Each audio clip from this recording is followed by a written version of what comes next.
Salutations, everybody. It is Matty here, and only Matty here, with episode 258 of the H.A.M Radio Podcast. And I imagine every time I say that, the and only Matty here, I always imagine like a percentage of our viewers or listeners just having their hearts drop. No, Karak, where is he, Matty? Allow me to answer that. So I told him to take the week off. This week, I had a haircut that could not be moved. I, as you all know, have one of the worst quarantine cuts of all time, and I needed to get the mop chopped, to say the least. So I told Karak, hey, the only appointment that was available at the place I go to get my hair cut was at 5:30. Why don't you just take the week off? I'll handle the show by myself. I was going to originally ask him to go ahead and do it, but I felt like because it wasn't like a serious matter, it's me getting my hair cut, the responsibility should fall onto me. So it is just me this week. We have 7 different bits of news, if I counted correctly, 7 bits of news, I think, to go through today. It was a rockin' week for the games industry, a lot of news to sift through. But as always, as tradition dictates, we have what we're playing and the Patreon promotion. So just so you guys know, if you're new here, and we've had a lot of new people coming in. I say that pretty frequently now, which is kind of cool. I've been really blown away by the reception on the channel. People seem to just enjoy what I'm doing by being me, whether it's like a Steam sale video, Cyberpunk, a SpongeBob review, which is like my best performing video of the week. It's been really crazy, and we've had like 3,000 new subscribers come in. So I just want to thank you guys for giving me a shot here. I know this is a crowded space, and I keep continuing to work hard with like skits to make my content as unique as possible to make sure it stands out for you guys. But for those of you who are new, this show is where we just kick back, man. Put our feet up for the week and talk about all the gaming news in a much more relaxed, casual chat. And it's my favorite thing to do, man. It's just so nice to cap off the week with a podcast. And we put it up for early access on my Patreon for $1. You can go ahead, sign up. You get early access on Fridays. We are looking to start up, I am looking to start up the memberships thing over on YouTube, and I'm going to have the same perks on Patreon as there. The only difference is I'm not going to do the Discord there because apparently you have to put a live link to your Discord, which can easily be copied and just sent out to anyone. And so I'm just going to leave that perk out there. But most of what my Patreon offers is going to match the YouTube memberships because some people don't like Patreon. Some people want to support in other ways. And so I understand that. Do know that'll be expanded upon later on. But anyway, early access for $1 is great for you. It's great for me because I know you guys enjoy the show. It goes up every Friday night, sometimes a little earlier, sometimes a little later. But for those who want more of an exact estimate, around 7 p.m. Eastern Standard Time. That's usually when we wrap up the show, and I immediately get to producing everything for you. We also do exclusive Patreon videos. I am still making my exclusive patron video for this week. I was very, very swamped, as I'm sure the channel suggests, between all the Cyberpunk coverage, reviews that we've been doing, streaming. It's been a full plate, but I still do produce weekly exclusive patron videos for those of you who care to see more of me. So that's at the $5 level. And we have a bunch of other tiers that are manageable based off, what your income is, what you want to spend, what you think my content's worth. We have a lot of options there. So that'll be linked in the description down below. As for what I'm playing, enough of the business mumbo jumbo, what is Matty gaming on? So I finished up SpongeBob Battle for Bikini Bottom this week. I made my review for it. I really enjoyed it. I thought the reviews for the game from critics were heinous. They were ridiculous. It's been a while since I've seen such a missed review opportunity. Like I thought, okay, this is the chance SpongeBob gets to finally get a good look here. And Battle for Bikini Bottom is like, in my opinion, the best SpongeBob game. I know some people like the movie. I know some people like Creature from the Krusty Krab, which is sort of a continuation of what's happening. Well, not what's happening, but it's a continuation in the spirit of Battle for Bikini Bottom, as is Truth or Square, which I really like. That's on the 360. They're all great games, but Battle for Bikini Bottom is really what set the stage for a lot of us and surprised a lot of us. Because before that, you had, I think it was Revenge of the Flying Dutchman. And man, that game was not great. So yeah, going back to that title and playing it was good. I do plan on at some point getting the Platinum Trophy. I think it's just an easy farming trophy. It's just right now I want to get through this next game I'm going to talk about, Dragon Age Inquisition. Currently, we're producing a 2020 review. Why do I keep saying we? Holy smokes. Me, the only person who works on this channel, I am producing a 2020 review for Dragon Age Inquisition. So a lot of people have kind of like hammered me about, giving the game a second chance, seeing what I think about it. I'm about 10 hours in. I'm a third of the way through. I'm not going to post my review for it until I play the DLC, like Trespasser, and I think there's another one attached to it. But everyone fanboys about Trespasser and says it's worth going through Inquisition just for that. So I'm really looking forward to seeing what that's all about, because more and more as I've spoken negatively about Inquisition, people have come to me saying, like, you're wrong. You're wrong. And I respect your opinion, but you're wrong. And so what I've realized is people are talking about the main story. You go back, the side content for Inquisition is still absolutely fucking trash. It's still terrible. But there is solid combat that I think holds up for the most part. It is a little janky, but it does hold up for the most part. The mixture between action and tactical, kind of like a hybrid between Dragon Age 2 and Origins, although I feel it's more action-focused. I haven't gotten much use out of the tactical camera outside of bigger enemies where you just need to coordinate a couple of attacks to keep things rolling. But combat's held up pretty well. The story has been great. I forgot how good the main story really is in the scheme of things. It's pretty gripping. I just got to the part where the Templars were taken over, or were like consuming the red lyrium. And now we have like a splinter faction of Templars known as the Red Templars. One of the issues I've noted with the game is there's a lot of sub-factions within already established factions. Like you have the mages, then the Tevinter mages. You have Templars, Red Templars. Like they do a lot of these sub-factions. And honestly, as someone hopping back into Dragon Age, it can get a little confusing. Thank God I've had the chat with me to sometimes like cross-reference because I've been streaming this game a lot. I'm going to have to start playing it off stream, though, because I have saved it for stream since a lot of people enjoy watching me play it. But I also want to finish it in a timely manner because, like I said, I'm only 10 hours into it. So there will be some off-stream play in my future. But right now, I'm enjoying it more than memory would serve previously. But overall, those side quests, man, I'll just save that for the review. I've never seen just more forgettable content in a game, more like content you have to actively avoid. But there's a lot to like there, man. It really tries to take the idea that Origins had of creating your own army and then building on it. And I just feel like Origins did that aspect a lot better because Origins had these more consistent choices throughout its game. Where Inquisition is, I feel like the choices are more significant, but they're not as frequent. So I guess, you could argue quality versus quantity. I feel like Dragon Age Origins had both. But anyway, that's what I've been playing. So let's go ahead and move into Cyberpunk 2077. We're not going to talk too deep on this because I've already made 2 videos dedicated to it, but I know people can't get enough of this game. And I made a video this week called Reviewing the Previews, which is a part of the Reviewing the Review series I do. If I don't get a copy or if I don't get access to a game that I'm interested in, that I feel my audience would be interested in, then I combine all of them. I gather up a bunch of articles and highlight some of the major points of what people are talking about, what lines up, what's significant, what isn't as good consistently for people. And so it prevents you from having to read like 8 articles, and instead you just have one 15 to 20 minute video, which can be a lot quicker, in my opinion. So I did that, and I also did a general roundup of everything we learned from Night City. So during this Cyberpunk 2077 Night City Wire, we saw a brand new trailer called The Gig, which apparently takes place during the first couple of hours of the game, the prologue. This also tied into us learning that the 48 minutes of gameplay we saw, which was excellent from 2018, was from the first 4 hours of the game. And then we learned that also the brain dancing sequence, first 4 hours, everything was from the first 4 hours that we've seen. And I thought that was pretty wild. So in one perspective, if you've been like me and paying really close attention to everything happening with Cyberpunk, then you kind of have a lot of the beginning of the game ruined for you, so to speak. Because there was also that cinematic trailer at E3 2019 where something happens to Jackie. And I'm starting to think now as we piece everything together that may have to happen. Who knows? CD Projekt Red seems to be pretty much emphasizing that there is a large freedom of choice and amount of outcomes throughout the game.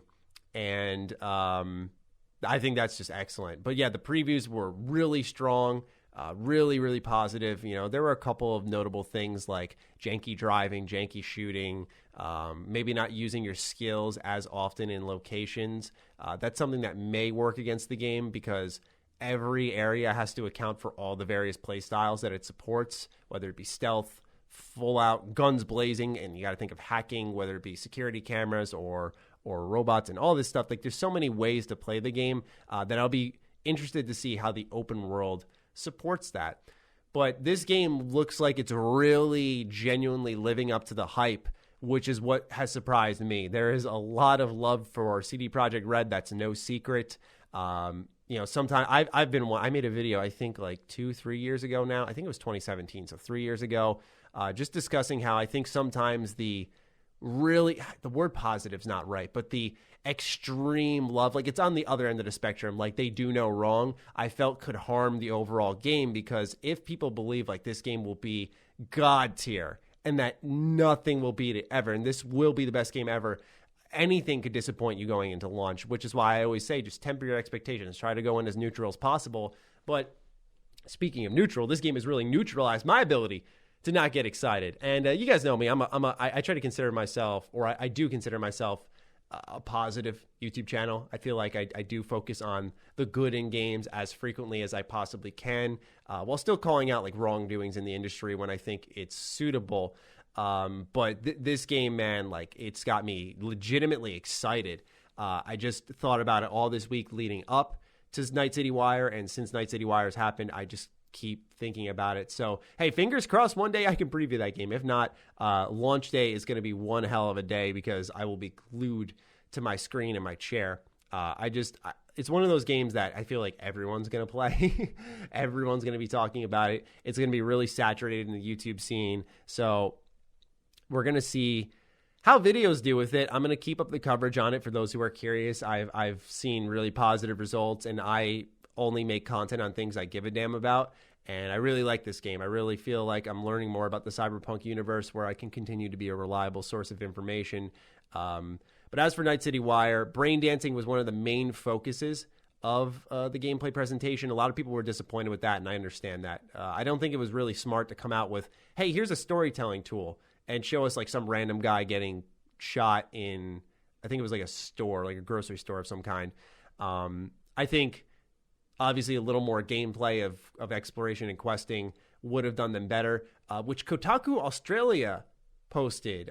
This was a bit of viral marketing by CD Projekt Red, allowing what seems to be like one outlet to just take that gameplay and upload it on their own, where everyone's going to go there and be like, wait, there's more, and people keep sharing it. Like, even I shared it.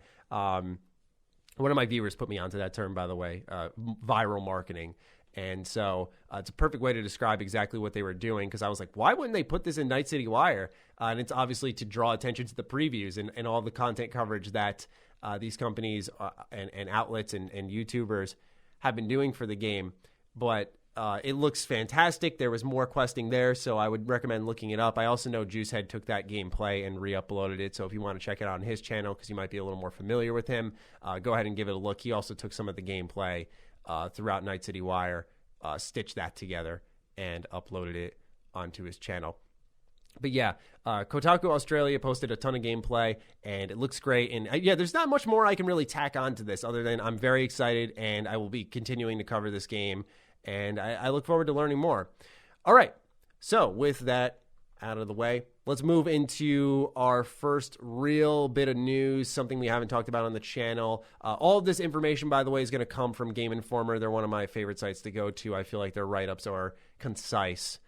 So this is a report that Rocksteady is working on a Suicide Squad game. So the write-up from Game Informer reads, Eurogamer is reporting that Batman Arkham Knight developer Rocksteady Studios is working on a Suicide Squad game called Suicide Squad Kill the Justice League. Talks started when Drifting Orbit posted some uncovered domain names in Reset Era, and Eurogamer later said it understands this to be accurate, adding that the Suicide Squad Kill the Justice League.com domain in particular is a contender for the final title and indicative of the final product. Also, we should be learning about this at the DC fandom event in August. Furthermore, there was another one called Gotham Knights, another domain called Gotham Knights, which will be the game from Warner Brothers Montreal, who was the developer of Batman Arkham Origins, the most underrated title in that series. It's a series that's got so many good titles. Like, I even think Arkham Knight was pretty good. It was a little predictable in its story, but it's still a great game, right? Even at its low point, it's an amazing series. And I still think Arkham Origins did not get nearly enough love. So I can't wait to see what Warner Brothers Montreal brings to the table. We know that has to deal with the Court of Owls. But let's talk a little bit about Suicide Squad, Kill the Justice League. Oh my gosh, man. This is what I'm talking about. Because obviously, if it's Suicide Squad, you already know they're, playing as a group. They got to play as multiple heroes or anti-heroes, if you will. And I think that's hype, right? You got like Deadshot, you got Harley Quinn, just to name a couple. And those are actually the only two that really I can remember right now. But the title, Kill the Justice League, that indicates a very mature story. If you're hunting down the likes of Flash, Superman, Batman, is this going to be open world? How will open world exploration work? Do you explore in phases? Like, okay, now I'm Harley Quinn. Or can you switch between all of them? And like, can only certain people access rooftops versus people on the ground level? There's so many elements that go into a whole Suicide Squad game. It's the same way, and we'll talk about this in a little bit, but I wonder with these group games, right? We have Suicide Squad. It's not just like the Harley Quinn game and then the Deadshot game, and then we lead all of that into Suicide Squad. They're just going straight for it off the bat. Same thing could be said about Batman Gotham Knights. We know that we've had multiple Batman games with just Batman, or we've had the skins where you can play as like Nightwing or Batgirl, and I think there was DLC for Arkham Knight which let you play as specifically Nightwing with a completely different moveset.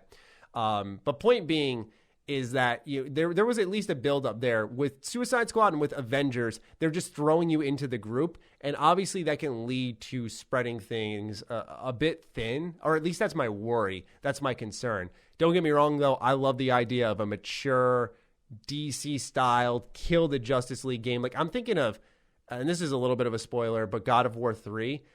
In God of War 3, for those who don't know, once again, spoiler warning, Kratos just goes on a massacre of the gods. He just runs through and kills, like, Poseidon, Hermes. Like, he just kills everyone. Zeus. Everyone dies. Everyone gets killed, and to me, it was just a really fun video game, and I'm starting to wonder if, like, that's kind of the idea thematically about Suicide Squad. Like, you're just running through, and when you get to that boss fight against Batman, like, it's an absolute brutal moment, because everyone, they could really play off the idea, like, we're attached to the likes of, or very familiar with the likes of Batman, Superman, the Flash, Green Lantern, and to see them get taken out in such a brutal fashion, like I imagine the Suicide Squad would do, I really think could move people and be like, whoa, this is like a mature styled superhero game or anti-hero game, whatever you want to call this. I'm just very, very, very excited to see more. If I were a betting man, though, I feel like when we see this game, it's not going to be extensive gameplay. I feel like it's not going to be anything more than like a cinematic trailer. I remember when Batman Arkham Knight was revealed. I was in college at the time, yeah? It was like 2015 or 2014. Yeah, 2014 I was in college. And I specifically remember it just being some random day, kind of like how things are now, right? You know how just like you'll wake up and suddenly you've got like 4 game announcements. It's not such as E3 where everything's compacted in a little week. We have a little bit of organization. It's just sort of the Wild West right now. It was like that moment, but except there wasn't a quarantine. So I just remember going in school, checking my phone in between classes and seeing, oh, Rocksteady's making Arkham Knight. They announced a whole new, what? And they just like announced it straight up. Obviously, things are a bit different now. So a lot of companies follow what Bethesda sort of set with Fallout 4. When a game is announced, it should release within the next number of months. But Rocksteady, they seem different, man. They were quiet for so long, and they came so close to it not leaking. They were so close. But sadly, they did not make it all the way. So it seems like this is what we can expect from them, which I think is neat because it's just another place to shine the light on the superhero genre, instead of doing what was originally rumored and then canceled, which was a Superman game. And that may explain why we haven't seen Rocksteady since 2015. It has been a while. Well, I guess technically a little bit later than that. I want to say like 2016, we saw Batman Arkham VR. So they have been around, just not in a substantial fashion like we've been familiar with. So yeah, August is where you guys should mark your calendars. It's looking like a good time to be a gamer then, because we got, well, actually, sorry, that's July. I was thinking of the Xbox event. Xbox event's in July. But yeah, it looks like it's a good time to be a gamer anyway, just because you have a lot of consistent events coming your way. All right, so we've got Suicide Squad out of the way. Now let's talk about Avengers. I've been asked this a lot, so I figured I'd throw it in as a topic. But first, just give me a sec. I'm going to take a little sip of my water, you know? You know, the thing with podcasting by yourself is your co-host is your ability to breathe, to just rest your jaw. You know, you don't have that in a solo show, which is why I give props to so many people who like do daily monologues on their podcasts, because those water breaks, man. I feel like I could go for another hour, although I'll probably need another water break in like 10 minutes now. Anyway, enough dilly-dallying. Let's talk about Avengers. I've been asked this a lot. I have a full reaction to the entire Avengers War Table on my Twitch. We've been streaming a lot over there, reaction-wise. That's where all my stuff goes. A lot of people ask me, like, you should upload reactions. I'm not a reaction channel. Unless it's something like KOTOR, I will probably not upload a reaction because I think I did it for... Yeah, I did it for the Netflix Witcher series because that actually, like, caught me by surprise. Like, I feel like if I watch it and my reaction is like, whoa, like, I actually have something authentic and you guys understand what I was saying from the beginning, something unique to offer, then I'll gladly upload my reaction. But if you just want that part of me, go to my Twitch channel. We've got that for Cyberpunk. We've got that for Avengers, PlayStation reveal. We're going to do the same thing for Xbox. So, yeah, just keep that in mind, ladies and gentlemen. So as for the Avengers, it wasn't as bad as I thought it was. And some people may say, like, oh, it sounds like you're choking on your words as you let that one out. It's just that I say that hesitantly because there are a lot of question marks surrounding this title, in my humble opinion. So pretty much, let's talk about the format of the show itself. I think this is a good future for this game because the way they structured it was talking about what exactly this show was. They showed off war zones. They showed off the mission structure. They discussed co-op. They showed a trailer for that. So they really did a good job identifying to people what this game was. And they almost acknowledged it entirely, that they really hadn't told people specifically and shown people specifically what this game was, which I'm sorry, but if you're like super confident in this game, I'm going to ask you to check yourself for a sec, right? Let's talk about it. Okay, so they admitted in their own war table, if you don't know what this game's about, this war table is for you.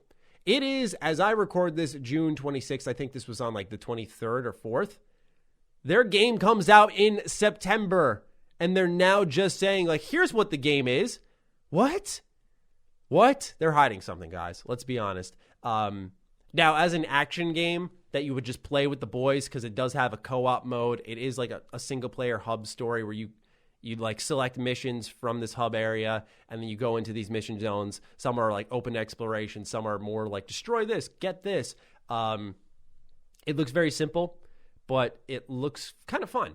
It's got like Destiny elements. It's even got the same mother friggin' HUD that Destiny has. God forbid anyone ever invents a new way to navigate stores in a game. I'm sorry, I know I sound salty for the stupidest things, but really, once again, you can go on my Twitch. You can watch me go, what? Really? Are you kidding me? I'm so tired of this, man. I'm tired of the copycat stuff. The second I start seeing companies copycat, in ways that are like menu systems that we've seen since 2014, that has me lose faith because I see that and go, like, where's the effort? Where's the thought of creating something unique? And I say that as a friggin' YouTuber, dude. Like, as someone who's just like, I want to stand out and be creative and unique in any way, shape, or form. But anyway, it's a Avengers game. Let's talk about the actual stuff. So they showed off Thor. They showed a lot of gameplay for him with the HUD off. Then they showed afterwards gameplay with the HUD on, which I thought looked a lot more appealing. But anyway, yeah, he had a ton of abilities. They went into like perk trees, ways to build, how to play Thor. They showed Black Widow, Iron Man, Hulk. They really went through everyone. They confirmed that there's going to be free DLC for this game for its future, which doesn't surprise me. It's an Avengers game. It's going to make a ton of money off of, you guessed it, it's cosmetic microtransactions. But overall, there's a gear system involved as well to help tailor your builds. And it actually had cosmetic differences, which I like, and I know that shouldn't be a shocker in 2020, but it really is. So many games are like, you got the bronze gauntlet, then you put on the iron gauntlet, but the iron gauntlet and the bronze gauntlet look the exact same, and it's just frustrating as someone who loves those little details. But yeah, it looks a lot like Marvel's Destiny, and they're doing it for an Avengers game, and I don't know why. Obviously, they just want their games as a service. I do know why. Because my thought process would be, hey, we just did a great Spider-Man game with Insomniac. And they even like kind of acknowledged like it's its own Marvel Cinematic Universe because you had the Avengers Tower. Like it was the New York City, Marvel New York City, sorry. And I was thinking, like, imagine if they did an Iron Man game with a separate developer. They did a Hulk game. Like they did little games with each of the developers. And then they actually had like a MGU, like a Marvel game universe where they did create an Avengers game like 5, 4, 6 years from now, like within that range. I mean, to me, that sounded, I don't know why I went 5, 4, 6, but, I don't know why that wasn't an idea on the table because that's so exciting to get invested in. Spider-Man showed that even as a PlayStation exclusive, right? This game was PlayStation exclusive and sold well over 15 million copies, probably 20 million copies. And like the idea of saying like, let's make another Hulk Ultimate Destruction game and then just like mash all these play styles together in like one big Avengers game. I just think that would be a triumph for the games industry. I feel like rushing to an Avengers game, it's not moving things forward. All you've done is made a Destiny styled Avengers, which I can get behind. I don't really stick with games as a service long outside of MOBAs, one we will talk about later on in the video or the podcast, sorry.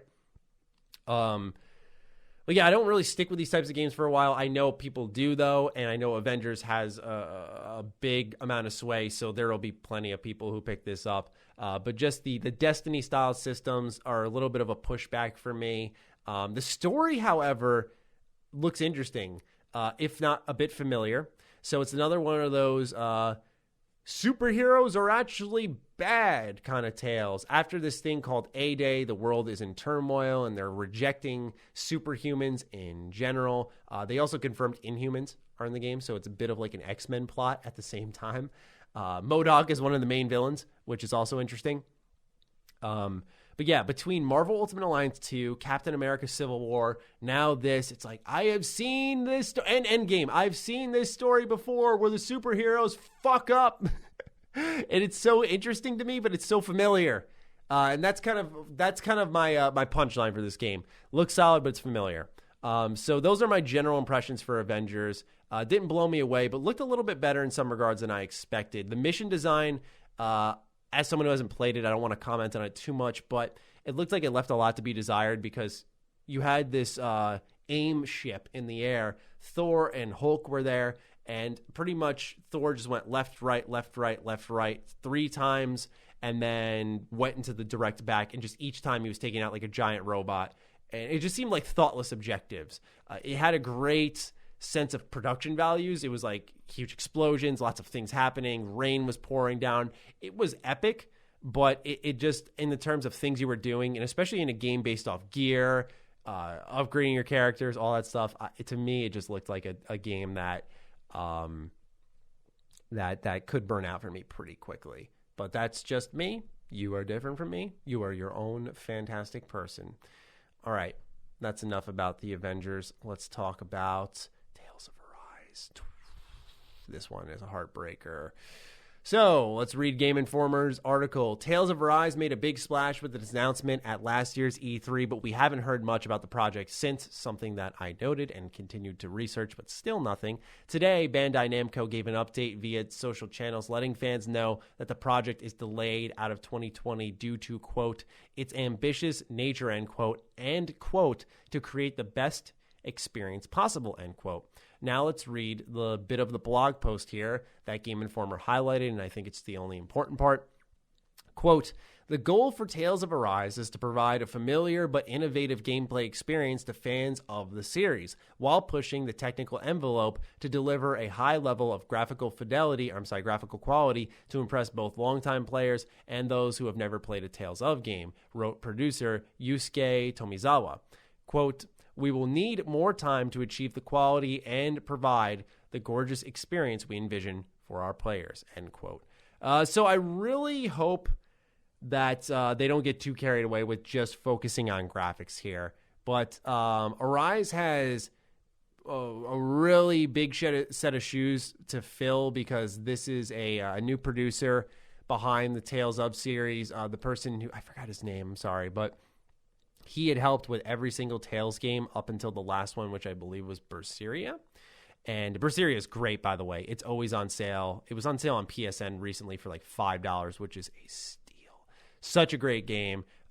Takes a little bit to get going, but great game regardless. Highly recommend it. But yeah, it's behind a new team now, new producers, like new head-ups. And so it'll be interesting to see how they handle it. I just hope they don't get too carried away with making it a gorgeous game, because Tales is really known for its combat. One of the things that this series has struggled with, in my opinion, is dungeon design. Its dungeons are very samey feeling. They're very, very much like PlayStation 2, GameCube generation, just blank walls, really easy to get lost in. No visual variety either. Even Final Fantasy 15 struggled with this a bit. Final Fantasy 15 had like one really cool dungeon where you went in this underwater area. I don't remember the narrative significance for it, but it was really cool. Outside of that, though, even that game struggled with it. Honestly, the only game I can think of that's a JRPG that doesn't struggle with good dungeons is Persona. 4 was a little samey, especially in hindsight now, going back to it for my 2020 review. But Persona 5 Royal and just Persona 5 in general are just the cream of the crop when it comes to dungeon design. Visual variety, thoughtful level design, interesting to explore, secrets tucked away. It's what a dungeon in an RPG should be. You know, Japanese role-playing game or regular RPG, does not matter. I'm hoping that with their yearning for a higher level of graphical quality to impress longtime players and those who have never played, that they don't forget some of the shortcomings of the series, because visually the game looked good. Like, it looked like an anime game. And Arise, when it came out with a big surprise announcement in last year's E3, it did look graphically much better. I think it was during Xbox Showcase or something like that. But yeah, I'm a huge Tales fan. I love Berseria. Zestiria was a huge disappointment. Do not like that game. Unless you play Berseria first, then Zestiria. I did it the other way because that's how they released them. But there's also Exilia, the first Exilia on PS3, which is excellent.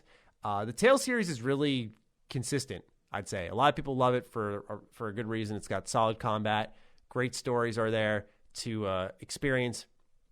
So yeah, if you guys are looking for a good JRPG, that's another place that you can look. But not much more to say on that. Just another delay. Hopefully we see more soon. All right, let's talk about a nice controversial game, The Last of Us Part 2. Here's a write-up from the PlayStation blog. We're delighted to report that The Last of Us Part 2 is now the fastest-selling first-party PS4 exclusive ever, with more than 4 million copies sold through as of June 21st. Don't ask me why I'm reading it like that. It's more so like I'm shocked. This milestone would not have been reached without the support from our amazing fans, so on behalf of everyone at SIE, thank you. Naughty Dog has created an experience that truly transcends the category with The Last of Us Part 2. They have honed their craft for years and have once again set a new bar for what is possible through interactive entertainment. The Last of Us Part 2 represents large-scale innovation in gaming with a great blend of excellent gameplay mechanics and masterful storytelling. All of this came together to deliver a generation-defining experience and the fastest-selling first-party PS4 exclusive.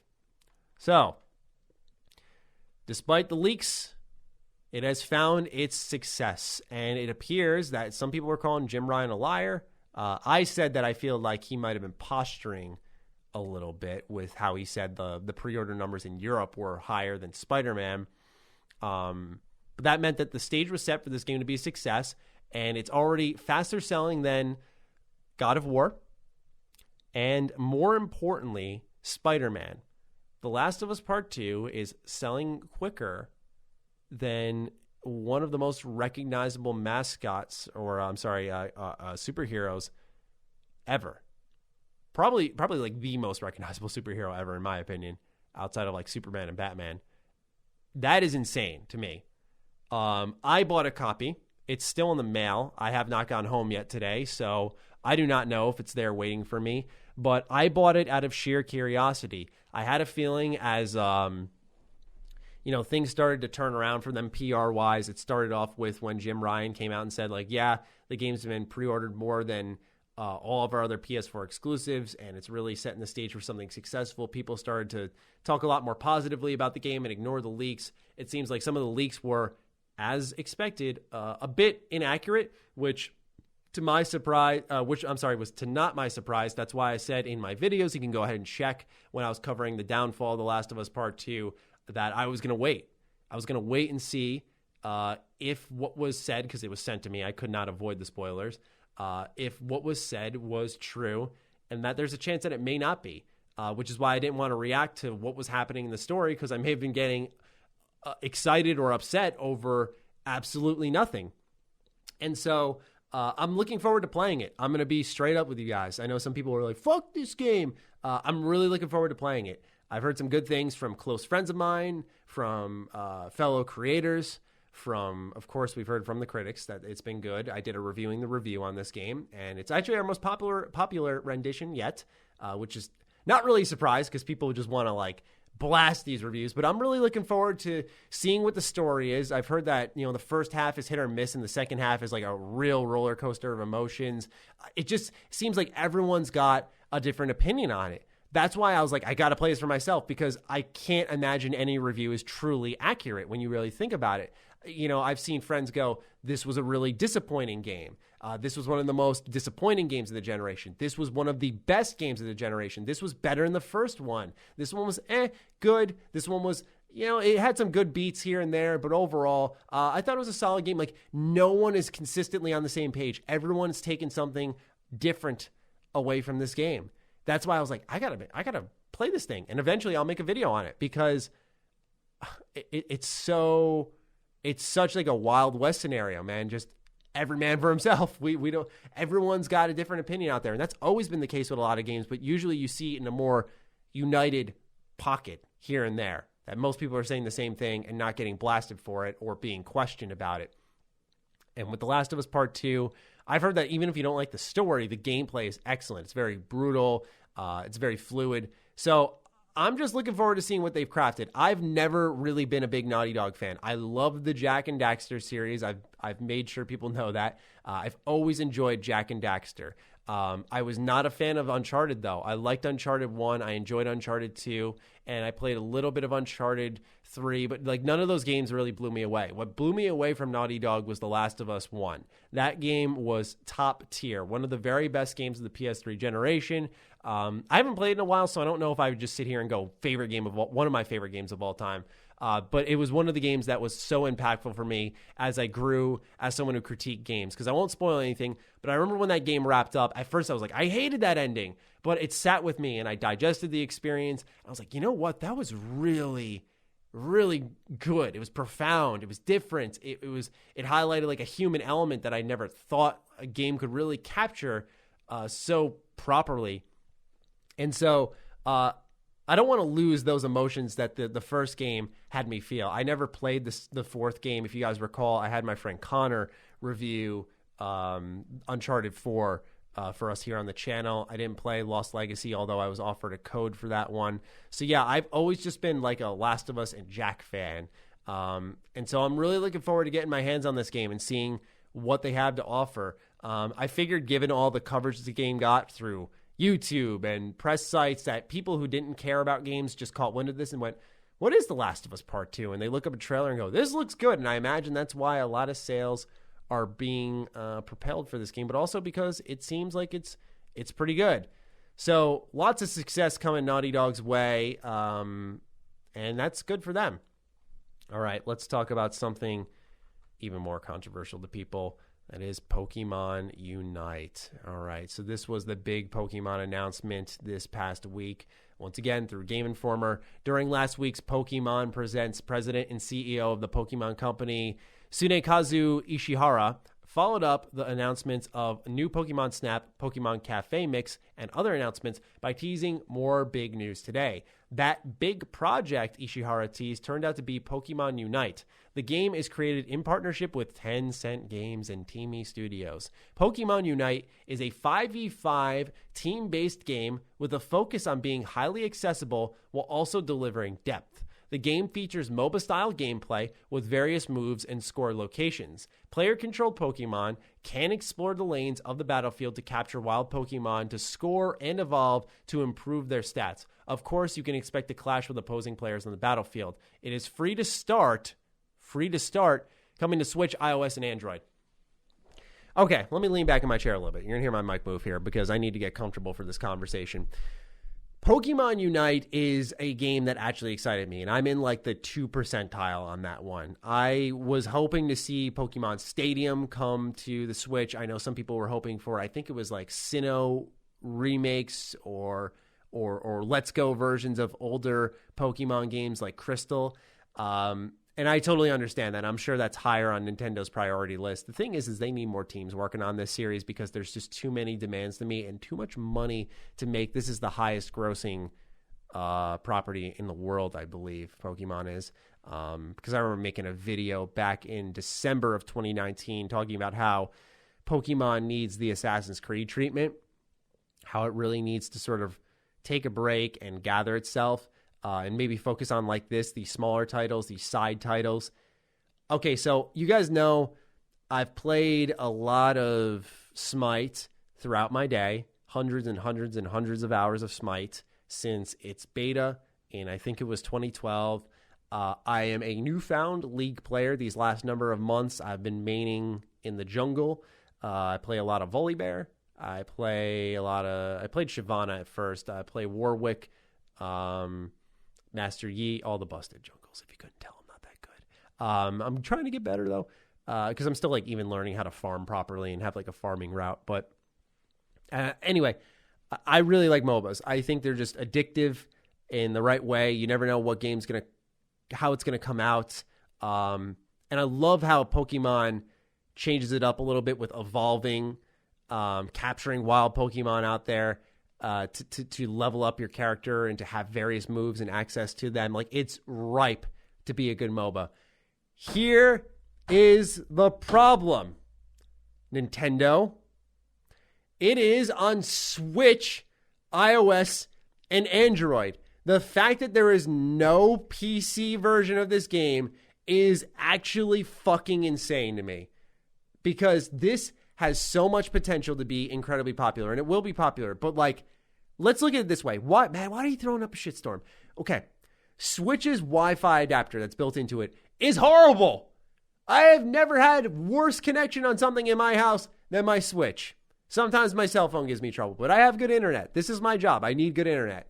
So I know it's the Switch. It is consistently giving me problems because the closer I get to my router, the better my connection is. Whenever I wanted to play online with my friends in Animal Crossing, instead of sitting in my room, I had to go out to the living room on my couch.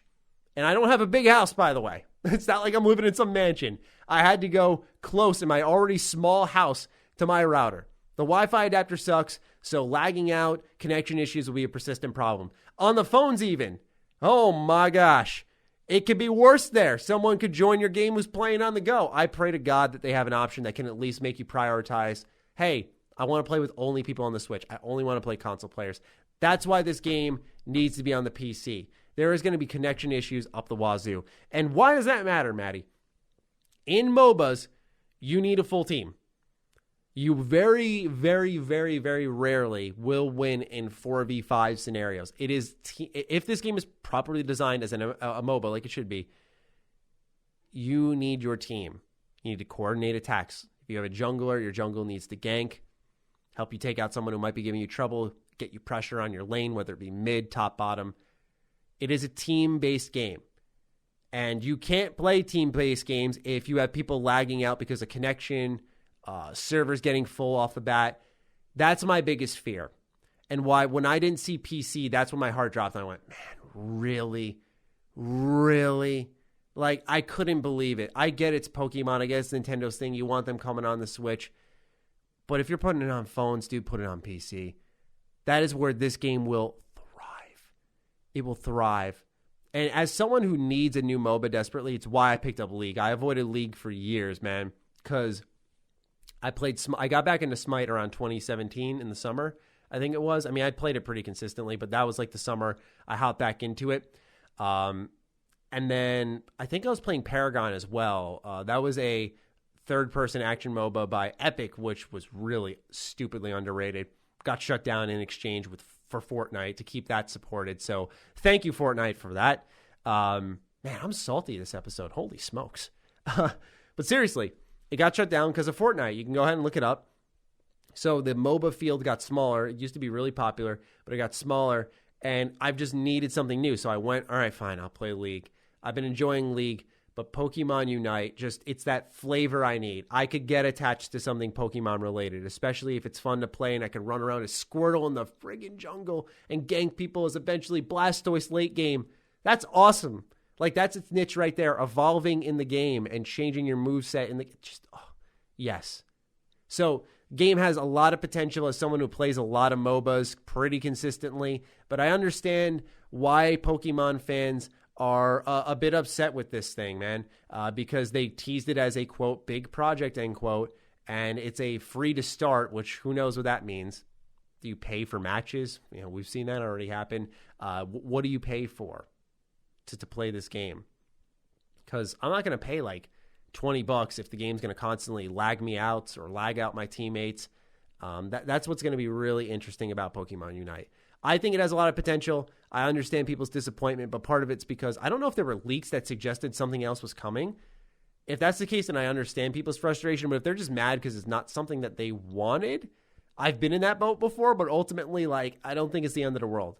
It's just one more type of Pokemon thing that people can enjoy. And hey, I was talking about Sword and Shield earlier, and I said how it needed the Assassin's Creed treatment, where Assassin's Creed took a year off and they came back with some more innovative ideas.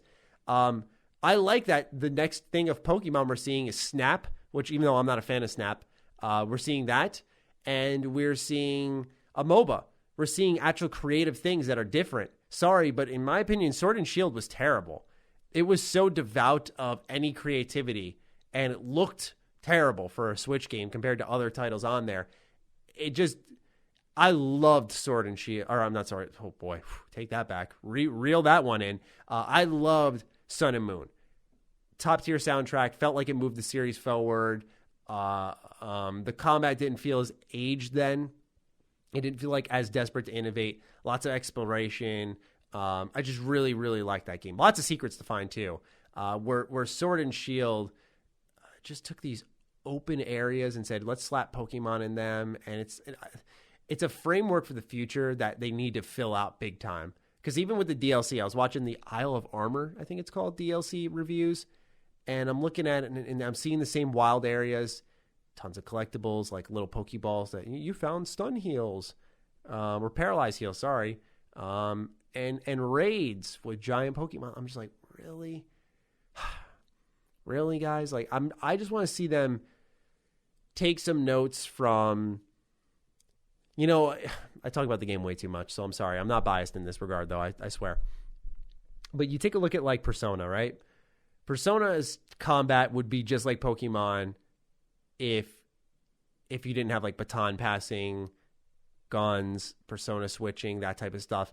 It needs to embrace some semblance of modern game design, because just targeting weaknesses and just that back and forth, it's so familiar. It's so boring They really just need to, I feel, retool Pokemon. I'm sure some people are like scratching their head. They're slamming their desk. Shut up, Maddie. But seriously, I think Pokemon has a long way to go. And I'm just telling you, look at Persona 5 gameplay and tell me you wouldn't want at least baton passing in. Where if you had a tag match with one of your Pokemon, you hit a water Pokemon with a lightning attack, and then you can pass your turn to your grass style Pokemon, and you do a grass move that has double damage now because you baton pass, you target a weakness, and that grass move does a ton of damage to that water Pokemon. Now it's gone. And because they have that system in place, they can make bigger Pokemon, more challenging Pokemon, more deep systems. Like, it builds from there. Just try watching a little Persona 5 gameplay and try telling me you don't want to see something. You don't have to be as stylish, but you don't want that mechanically in your Pokemon games. I don't know. I have a lot to say on this topic, but that's enough for now. I've ranted and raved clearly enough for you guys here. All right, next is The Outer Worlds on Switch. This is our last news topic for the day. Private Division put out a tweet saying, employees of Halcyon, a patch for The Outer Worlds on Nintendo Switch is in the works. The team at Virtuos is investigating to further improve the game's performance. We will let the community know once we can confirm this update is available. And this was posted on June 25th at 2 p.m., so it was just yesterday. We don't know when these fixes will be available, but I'm glad that Switch owners will get a better version of The Outer Worlds. We'll see if it fixes everything, because it ran like crap, it played like crap, it looked like crap. Not much to say because I have a whole review on why you should avoid the game. So I'm glad they're fixing it, though. It might be worth a second look. We'll see once that patch comes out. You guys know me. I don't think I'll make a dedicated video to it, but I'll have more of like a segmented news update and include that in there and see how the patch actually is. But ultimately, what else can you add other than that version of The Outer Worlds isn't very good, and hopefully the patch solves our problems. Okay, so it's everyone's favorite part now. Let's go ahead and answer some patron questions. Woo! And I'm excited because after this, I'm going to go home and eat a large meal. I am starving. Okay, first question comes from Natural Calamity. I realize this is probably psychotic to even propose, but what if, to postpone a game and move the release date to another time, a game developer had to have something to show for it and something that they were going to work on and talk to the community about, sort of state their case for delaying the release. So we would kind of combat the release of games with no content, or games that delay to the last moment to buy themselves time for a game and end up having nothing to show for it. I don't think it's psychotic to propose the idea of giving information on the game when you're delaying it. Especially, I'm imagining this was spawned by the case with Cyberpunk, where it was delayed again and again and again. And at the time of the most recent delay, we had no new information. We knew there was a lot coming. It was the week before Night City Wire. We knew there was a lot coming, but it had not yet arrived. So quite frankly, I don't think it's psychotic at all to propose, provided I'm understanding it, because it sounds like you're saying have something to show for it and something that they were going to work on and talk to the community about. It sounds like you're talking about like directly identifying, hey, the game runs like crap, and showing them it running like crap. For a game company, that just hurts them. They're a business, and they're not going to risk putting out choppy gameplay that people can judge for themselves. They will always make it their word is important until people throw like a shitstorm. So I get your idea. I don't think it's psychotic, but I don't think it'll happen. Holzer writes in, this was on my birthday. We had a lot of questions come in on my birthday. With a lot of nerd culture becoming more and more mainstream, as well as leaps in technology, do you think we might be entering a golden age of games where devs go balls to the wall with the weirdness and variety that they can pull off in their games? Looking at Pragmata and Death Stranding, I believe we might be. This is a really well thought out question, Holzer, because I define, and I don't call it a golden age of gaming, but I define that balls to the walls. Let's just make a random game focusing on this one thing as the PS2, GameCube, original Xbox generation. I've been getting into a lot of game collecting, so I've been looking at a lot of more niche titles, underrated titles that just had this one idea.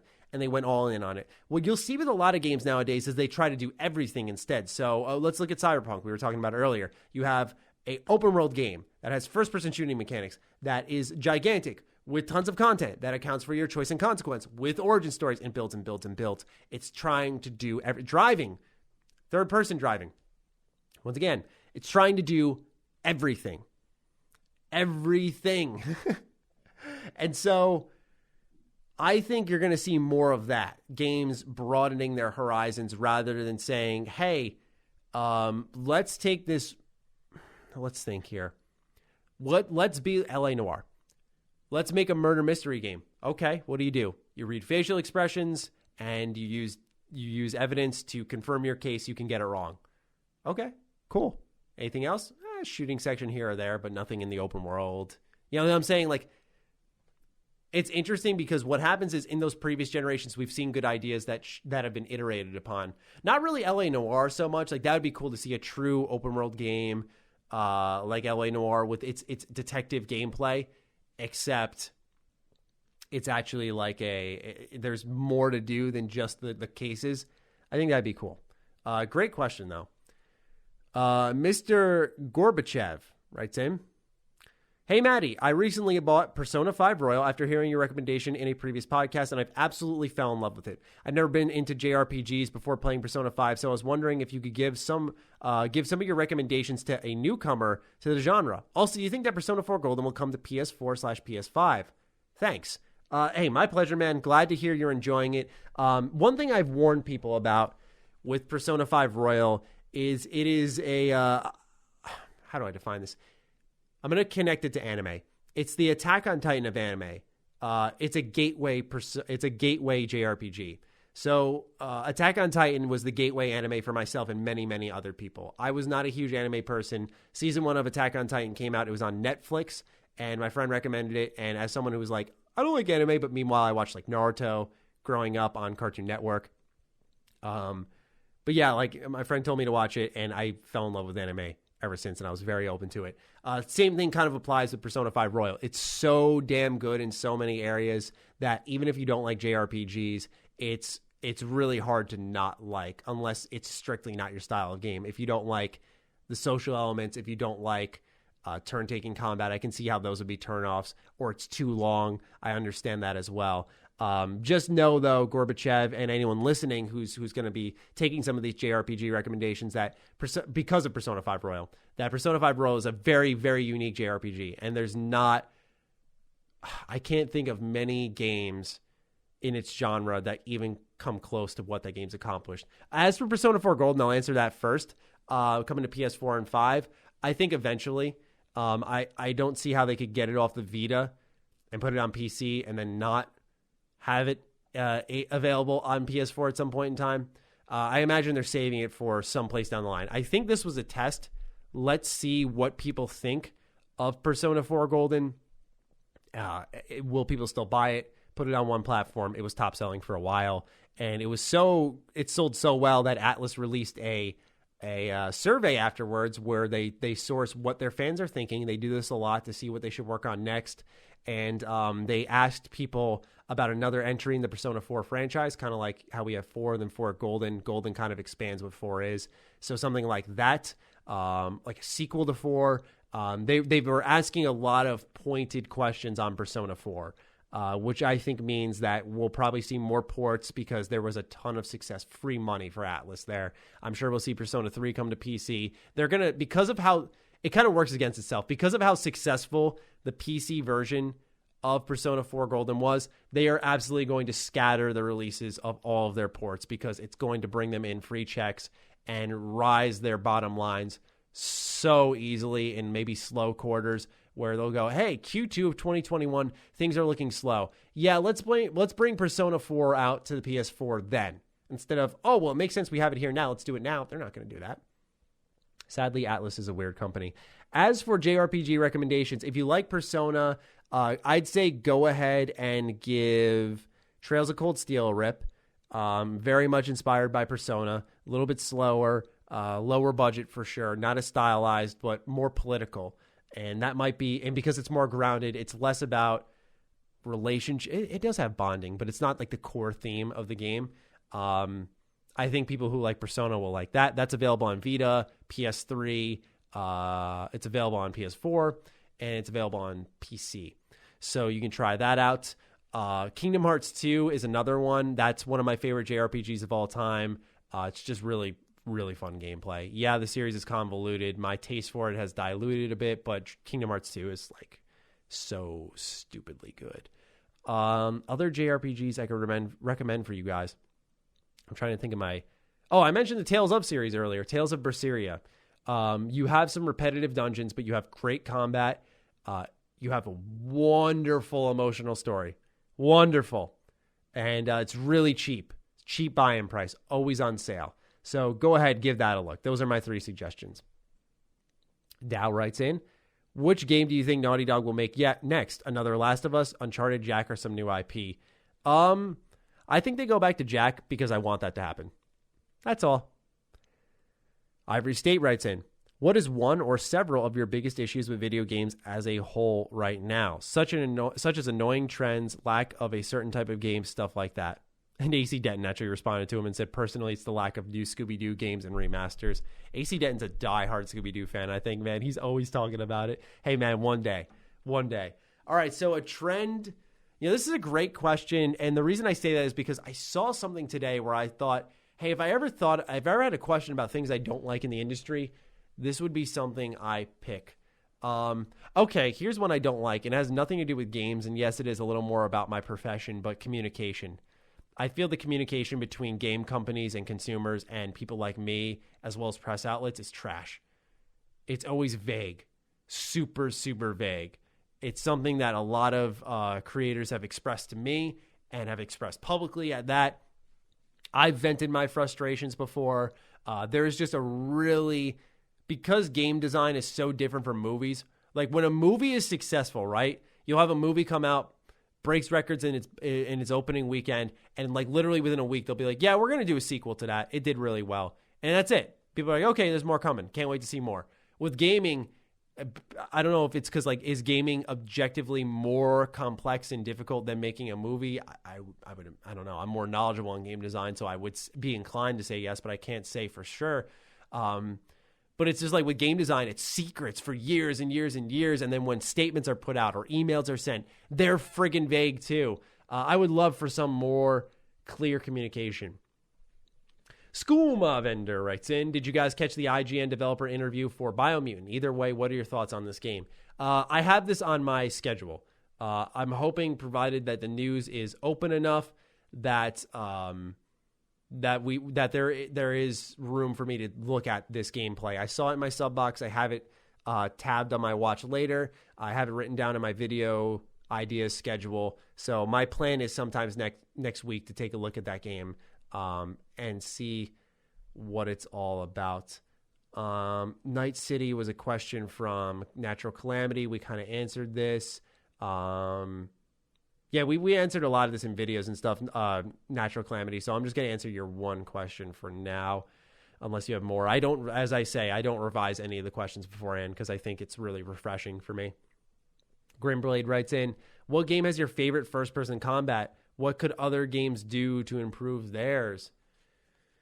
Okay, so I'm trying to think of games with first-person combat. There's mostly shooters, and Doom is excellent because it's very punchy. You have great feeling weapons that control well, that are extensions of the power of the Doom Marine himself because he has his own set of abilities that don't really damage the pace of the gameplay or the mechanics of the gameplay. There's melee combat like Kingdom Come Deliverance, which is really, no one's tried to do that. First-person combat. I think there's also, there's a lot of pockets, Graham. I'm going to have to pick multiple, like the ones I'm mentioning so far, because there's also, what's the game? Mirror's Edge, which is first-person parkour. And that may not be combat. Well, there is combat, but there's wall running, animation work, all in the first person.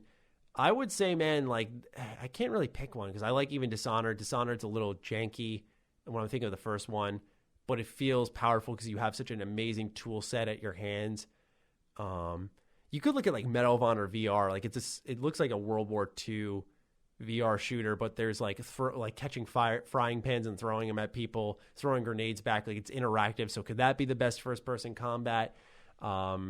There's also great games like Shadow Blade. Shadow Blade is one of my favorite first person combat systems in all actuality. I don't mean to like dance around your question here, but that's probably one of my favorite ones that comes to mind because you have a sword, you have weapon, like tons of guns, powers. Darkness 2 is another one that has the darkness ability, so you want to always stay obviously in the dark. If you get in the light, your darkness abilities disappear. So yeah, man, I would say those are a couple of my selections. Zane, you write in and write, would you guys rather see a modernizing remake or a faithful remaster of your respective favorite games? So mine would be KOTOR, but I'm also going to think of, in this question, Fallout 3 and Sly 2. I would say a faithful remaster. I think obviously with KOTOR they would take the remake why can't I speak? Remake path. It just is sensible for them as a business that people probably wouldn't like KOTOR's combat nowadays. But I would just like them to not damage anything that's been established with the game. And like if they change something and it ends up awful and people are talking smack about it, it just damages the brand.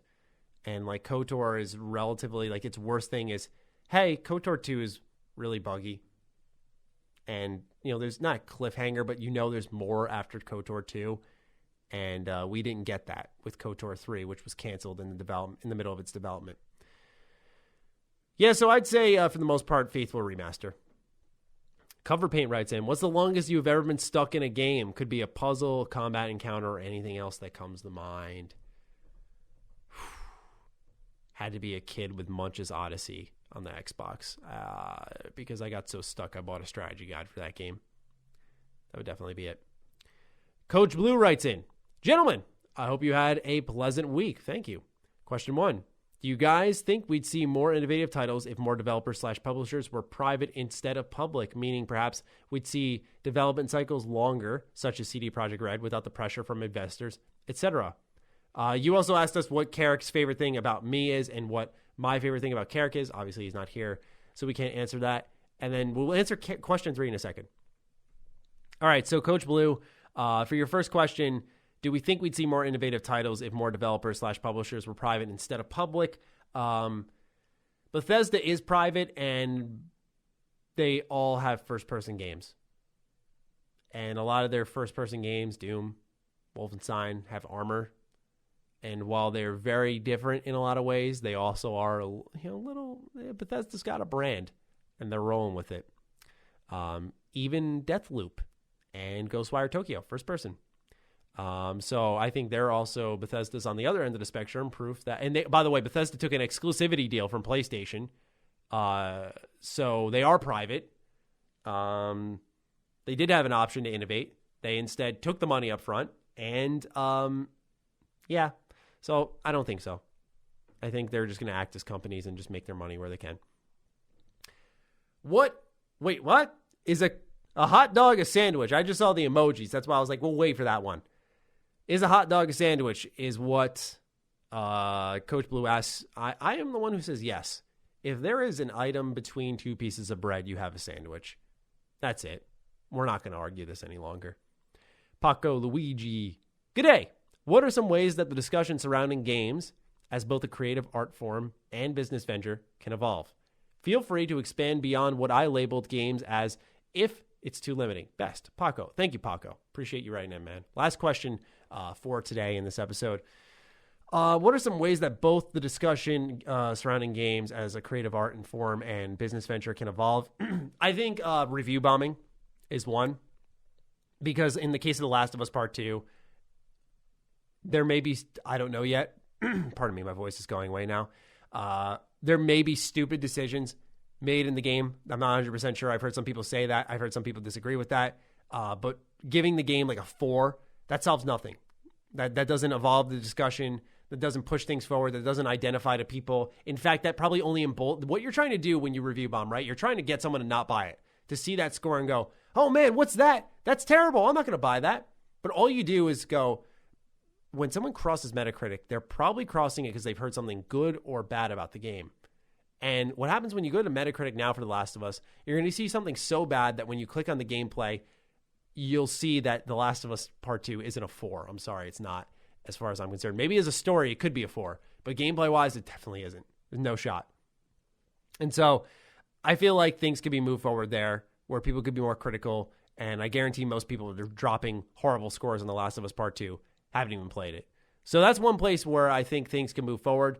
I think also when it comes to the press, transparency about a history with a game and how you're reviewing a title, I think the SpongeBob reviews are a great example of what happens when you I don't know what happened with GameSpot's review. I'm just going to say that. I don't know what happened at all.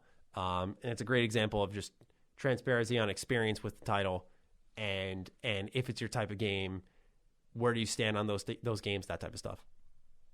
As for the art form, you see too many of these Pixar-style art style games. Rocket Arena was one. Overwatch, Valorant, which I talked about Valorant a couple weeks ago. Really enjoying that. But we have to admit there is a problem with a lot of these games being the same. And even if they are good games, like, Rocket Arena could be great, I look at it and think, Fortnite? And it's like, that's not good. So I think as an art form, games could move forward from that. Maybe that's not the discussion itself, but I think that games just in general need to move forward there for the discussion to move forward. If people are standing pat and being copycats, to me, that doesn't bring interest to your game for me. Or I don't get interested in your game. But anyway, Paco, great questions. Great question from everybody. I appreciate you all sitting with me throughout this entire episode. I apologize. I stuttered and stammered a ton through this one compared to our usual solo podcast. Quite truthfully, I'm starving. It's about to be 8 p.m. As we record this episode. And normally we're done with this stuff by around 6:30, and I'm just coming in when I'm starting to get hungry. So I'm starving, and my brain just does not function at all when I'm hungry. Anyway, though, I hope you found this episode serviceable, enjoyable, and you could take something away from it. So let me know what you guys are thinking. We're looking forward to hearing your thoughts. If you got this far, put the hashtag solo. Tag me on Twitter. Tag Karak on Twitter. Let us know that you listened to the entire episode to this very point. And with that, I will catch you guys in the next episode. Stay sexy. Stay active. I love you all. Peace.